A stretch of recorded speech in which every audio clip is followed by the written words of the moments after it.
Assalamualaikum warahmatullahi wabarakatuh. Perkenalkan, nama saya Fauzanur Aflah, nomor induk mahasiswa 186458. Di sini saya akan menjelaskan tentang 7 profil usaha yang sudah saya wawancarai dan rencana usaha saya ke depannya. Video ini saya buat untuk memenuhi tugas akhir dari mata kuliah kewirausahaan. Oke, selanjutnya kita masuk untuk 7 profil usaha yang sudah saya wawancarai. Nah, pertama yaitu Ibu Rusmiati. Ibu Rusmiati sendiri itu memiliki toko pakaian. Nah, toko pakaian ini berdiri sejak tahun 1995. Nah, dulu bertempat masih di rumahnya, dan untuk pemasarannya itu Bu Rusmiati itu menjualnya itu keliling antar desa. Jadi selain berjualan di rumah, Ibu Rusmiati juga berjualan keliling antar desa. Tetapi untuk penjualannya sekarang, Ibu Rusmiati sendiri sudah memiliki toko, dan yang mengelola itu bukan Ibu Rusmiati lagi. Yang mengelola sekarang anaknya, yaitu Puji Lestari. Nah, untuk keuntungan dari usaha ini cukup lumayan besar ini.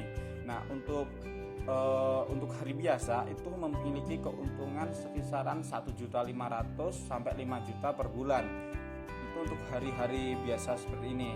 Nah, untuk hari raya Lebaran, mau Lebaran Idul Fitri, itu biasanya toko pakaian ini memiliki keuntungan sampai puluhan juta, tidak hanya 5 juta ya per bulan. Nah, tetapi setiap usaha itu pasti memiliki kendala. Yang kendala pertama itu kendala modal. Jadi ketika usaha ini ingin dikembangkan, nah tetapi masih ada kekurangannya modal tersebut. Jadi kendalanya modal. Nah, untuk sekarang, untuk toko ini juga terkena dampak wabah virus corona. Yang selanjutnya, untuk prospek ke depan, usaha ini ingin memiliki cabang, maksudnya membuka cabang lain di daerah lain, tidak hanya di daerah tersebut, dan menambah produk yang dijual. Dan cara penjualannya itu tidak hanya offline, tapi juga ingin penjualan secara online. Nah, untuk usaha ini saya tertarik karena saya juga hobi di bidang fashion. Untuk analisa pada tahun ini, untuk toko ini itu ya cukup rame, tapi tidak serame pada waktu wabah virus corona menyerang.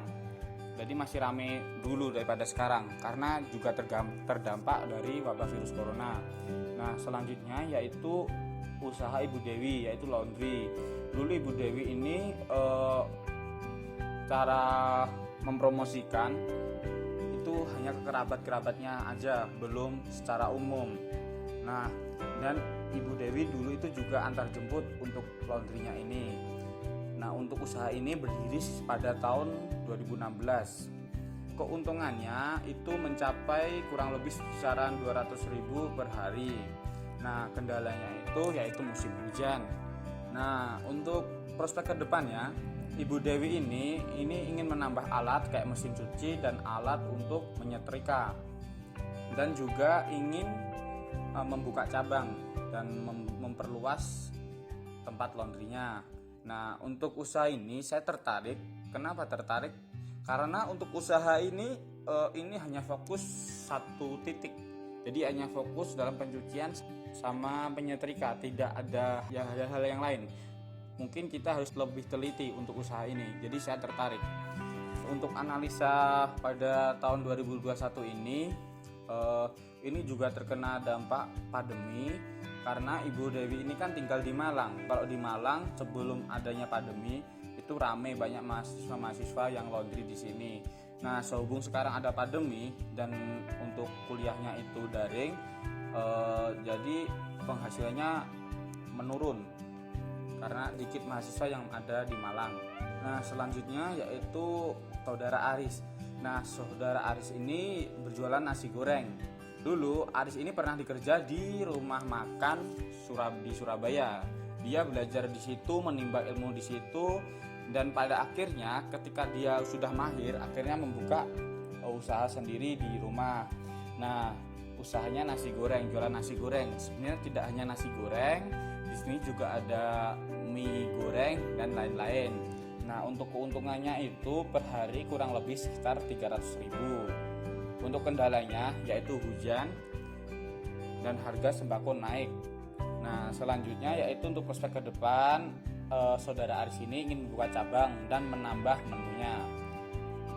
Untuk usaha ini saya juga tertarik karena saya juga hobi berkuliner. Nah, untuk analisa pada penjualan nasi goreng ini, untuk Aris sendiri ini harganya cukup ramah lingkungan, jadi mengikuti saku mahasiswa, dan untuk rasanya tidak kalah dengan restoran-restoran di kota-kota.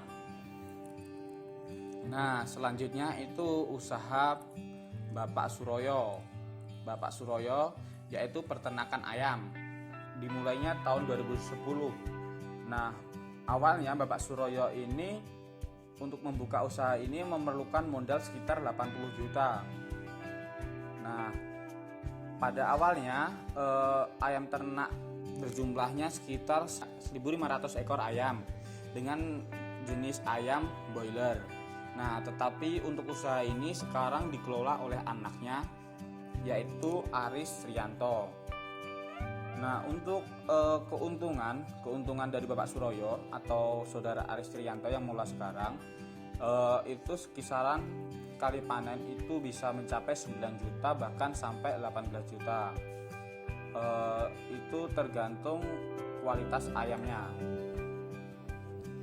Nah, untuk kendala yaitu DOC, maksudnya DOC itu awal bibitnya ayam itu kualitasnya bagaimana, dan cuaca, karena ayam itu dipengaruhi juga oleh cuaca. Jika cuaca ekstrim, ayam juga tidak akan tahan dan akan mati. Nah, selanjutnya juga masih usaha Pak Suroyo lagi. Selain Pak Royo memiliki ternak ayam, Pak Royo sendiri juga memiliki bengkel sepeda motor. Nah, dulu Bapak Suroyo ini sebelum membuka peternakan ayam, dia juga sudah kursus atau privat mekanik montir di Surabaya. Itu selama kisaran 1 tahun, dan setelah itu Bapak Suroyo membuka bengkel sendiri di rumah. Nah, itu dulu sejarahnya Pak Royo ini membuka bengkel bermodal 300.000. Nah, tetapi untuk sekarang Bapak Suroyo untuk bengkelnya sekarang itu memiliki keuntungan sekisaran 1 juta per bulan. Nah, sebenarnya Bapak Suroyo ini bisa lebih maksimal jika fokus satu bidang usaha. Karena ini Bapak Suroyo memiliki 2 bidang usaha, mungkin ada yang kalah juga untuk pengembangannya. Nah, untuk kendalanya itu banyaknya saingan. Nah, untuk prospek ke depan sebenarnya Pak Suroyo ini ingin menambah produk, maksudnya ingin menambah sama penjualan alat-alat, memperlengkapi alat pembengkelan itu, dan memperluas tempat untuk pembengkelan. Untuk tertarik atau tidaknya, saya di sini tertarik karena saya sendiri juga suka bermain sepeda motor. Mungkin jika memiliki bengkel kan lebih enak untuk pembenahan jika ada yang rusak. Untuk analisanya ini seperti usaha sebelumnya, ini juga terkena dampak dari wabah virus corona. Nah, selanjutnya yang keenam itu usaha dari Bapak Badrun. Nah, Bapak Badrun ini memiliki usaha menjahit. Nah, dulu Bapak Badrun ini pernah belajar di temannya untuk menjahit. Itu sekisaran pada tahun 1996. Nah, setelah 4 tahun Bapak Badrun belajar di situ dan merasa mahir dan ahli dalam bidang ini, akhirnya dia membuka usaha ini sendiri. Jadi tidak ikut temannya lagi. Dan sejak awal Bapak Badrun ini mengelola usaha ini dengan sang istri. Nah, untuk keuntungannya itu kisaran 500 sampai 1 juta per bulan. Itu tergantung musim juga ya. Kalau musim siswa baru itu bisa lebih, itu bisa sampai 5 juta per bulan. Nah, untuk kendalanya alatnya yang belum lengkap dari Bapak Badrun ini. Jadi alatnya masih terbatas. Nah, untuk prospek ke depan Pak Badrun ini ingin menambah alat dan menyediakan kain-kain untuk bahan mentahan begitu. Nah, untuk tertarik atau tidak tertarik, kalau untuk penjahitan ini saya tidak tertarik, tapi untuk di usaha seperti ini saya lebih tertarik ke konveksi daripada ke penjahitan ini.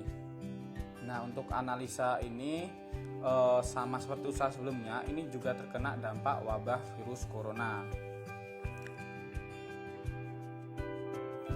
Nah, selanjutnya ini ada usaha Ibu Kusnul Khotimah. Nah, Ibu Kusnul Khotimah ini memiliki usaha yaitu toko sembako. Nah, Ibu Kusnul Khotimah ini mendirikan usaha pada tahun 1998. Nah, ini bermodal 300.000. Nah, Ibu Kusnul Khotimah ini memiliki keuntungan sekisaran 1 juta per bulan. Nah, untuk kendalanya itu semakin bertambah tahun itu masih semakin banyak saingannya, dan toko-toko di sebelahnya makin banyak.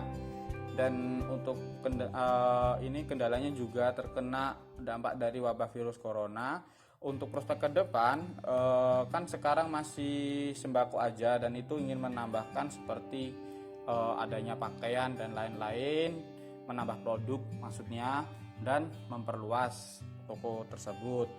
Nah, untuk usaha ini saya tertarik, tapi tertarik saya begini, saya ingin bekerja sama dengan perusahaan seperti Indomaret dan Alfamart. Jadi saya tidak harus pusing-pusing memikirkan usaha ini. Jadi itu masih nanti ada yang mengontrol sendiri. Dan analisanya seperti usaha sebelumnya, yaitu terkena dampak wabah virus corona. Oke, selanjutnya di sini saya akan menjelaskan tentang rencana usaha saya ke depan. Nah, di sini saya ingin berencana untuk memiliki kebun alpukat atau budidaya alpukat. Nah, mengapa saya ingin budidaya alpukat? Karena alasannya yang pertama, budidaya alpukat merupakan prospek jangka panjang untuk usaha budidaya di bidang buah-buahan. Nah, yang kedua, alpukat itu banyak khasiatnya, manfaatnya, sehingga itu sangat dibutuhkan oleh masyarakat, dan tidak hanya di dalam negeri, tapi pun dijual juga dimanfaatkan di luar negeri. Nah, yang ketiga, alpukat ini itu bisa dibuat usaha sampingan juga. Jadi seumpama kita sudah memiliki pekerjaan, nah nanti kerja kita di hari Senin sampai Jumat. Nah, jadi untuk weekendnya itu kita bisa merawat alpukat tersebut. Jadi untuk perawatan ini tidak harus setiap hari. Nah, alpukat ini memiliki banyak jenis-jenis seperti alpukat alligator, red Vietnam, Hess, Avizola, dan lain-lain. Tetapi di sini saya ingin mengambil 3 jenis alpukat untuk ditanam, yaitu alligator, red Vietnam, dan Hess. Mengapa saya mengambil red Vietnam? Karena red Vietnam itu masih langka di daerah saya, sama Hess juga.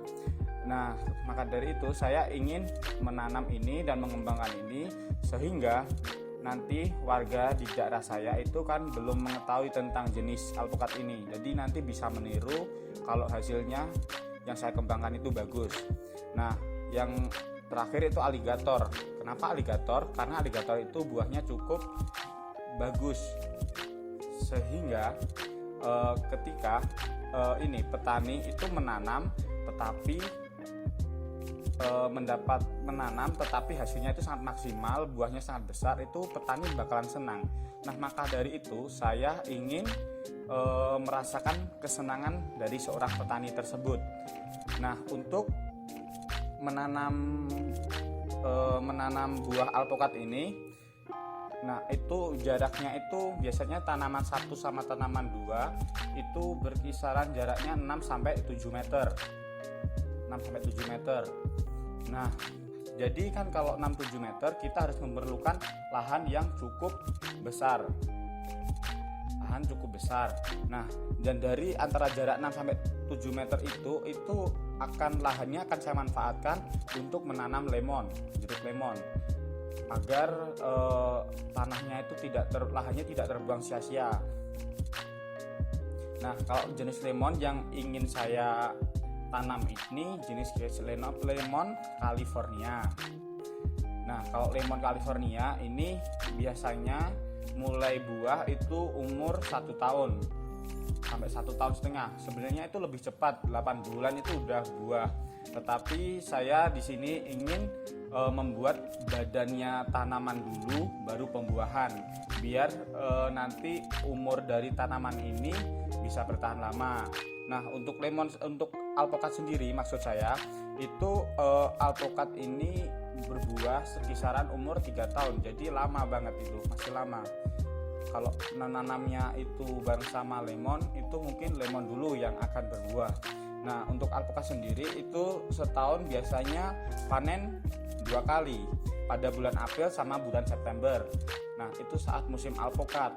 Nah, maka dari itu di sini saya ingin mengembangkan usaha ini, bagaimana alpukat saya itu panen tidak saat musim. Karena saat musim itu harga alpukat itu masih standar, masih normal. Tetapi kalau kita panen tidak saat musim, itu harga alpukat saya itu akan lebih tinggi, karena di pasaran itu tidak ada barang alpukat, tidak ada buah-buahan alpukat. Jadi jika disetorkan ke industri maupun ke pasar-pasar, itu akan memiliki harga yang cukup tinggi. Nah, selanjutnya target pemasaran saya itu ke industri, bisa ke pabrik juga. Nah, ada kios, supermarket, dan masyarakat. Nah, untuk harga dari aligator ini, harga aligator dari buah alpukat jenis aligator itu 1 kilonya sekisaran 30.000, 35.000, paling rendah 25.000. Itu tergantung kualitas dari buah alpukat. Nah, biasanya untuk aligator ini isinya 1 kilo hanya 2, bahkan 1 begitu. Jadi buahnya cukup besar. Nah, untuk red Vietnam sendiri itu buahnya kecil-kecil, warnanya merah, namanya juga red juga ya. Nah, itu biasanya harganya sekitar 30.000 sampai 35.000 per kilo. Harganya hampir mirip dengan aligator. Nah, cuma ini buahnya agak kecil, jadi sekilo bisa isi 4 bahkan 5. Nah, yang selanjutnya ini termasuk alpukat yang mahal per kilonya. Jadi 1 kilo itu bisa mencapai 120.000 sampai 300.000 per kilo. Nah, walaupun ini buahnya kecil, tapi rasanya ini cukup enak.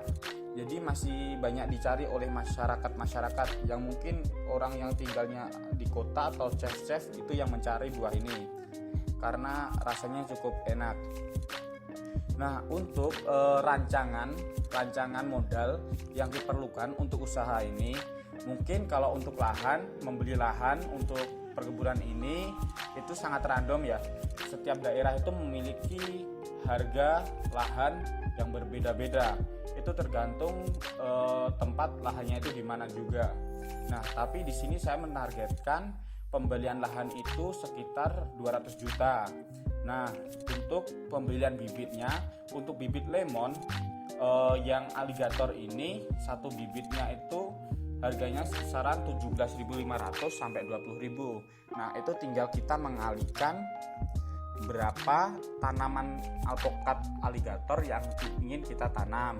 Nah, untuk yang alpukat red Vietnam ini satu bibitnya juga hampir sama dengan yang aligator, sekisaran 17.500 sampai 20.000.